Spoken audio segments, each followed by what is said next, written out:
What would you do if no one cared about you? Imagine living in fear that being honest about your true self could cost you your life. For many LGBT people in America, this has always been the harsh reality. Many lived in secrecy, afraid of their truth being discovered. This fear inspired Walt Whitman to write poetry that called gay people to safe spaces where they could form a community. Still, most LGBT individuals were forced into isolation. Then, Carl Maria Kurtbeny introduced the term homosexual, giving people a way to define themselves.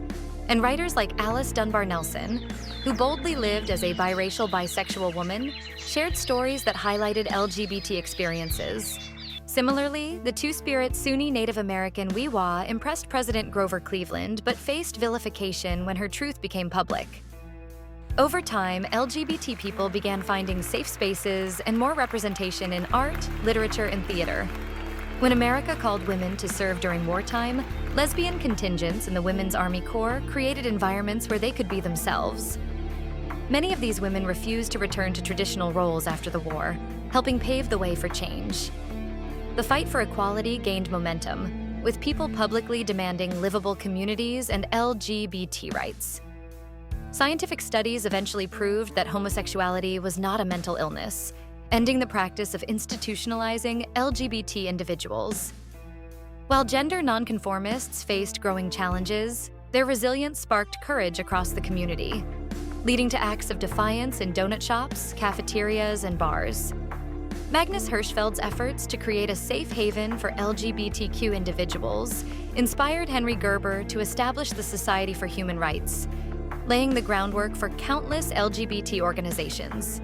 By the time of the Stonewall uprising, the gay liberation movement could no longer be ignored. Activists like Harvey Milk encouraged people to live openly and without fear. Although his assassination was a tragic loss, it galvanized a new generation of leaders to continue the fight for civil liberties. At the first National Gay Rights March, LGBT people and allies from all backgrounds demanded equality. During the AIDS epidemic, wrongfully labeled as gay cancer, many were denied health care, and the government showed little concern. The community's determination to survive and fight against discrimination led to pivotal changes. As awareness of AIDS spread beyond the LGBT community, policies began to shift, though an entire generation had already been lost.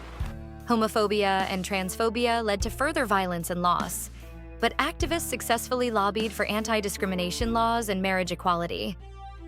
The military repealed Don't Ask, Don't Tell, embracing LGBT service members. Today, pioneers like Marcia Wetzel fight for housing rights, emphasizing that everyone deserves freedom from harassment, especially in old age. National historic landmarks now honor pivotal LGBT events as part of America's story. From a history of hiding to becoming visible and vocal advocates, the LGBT community has demonstrated resilience in the face of adversity. Yet, challenges remain. Rising hate crimes, underrepresentation, and discrimination continue to affect LGBT people, with many older adults still worrying about support as they age. This ongoing struggle reminds us of AARP founder Dr. Ethel Percy Andrus's words, "What we do for all." What began as a fight for survival has become a testament to resilience, a journey paved by heroes of the past, present, and future.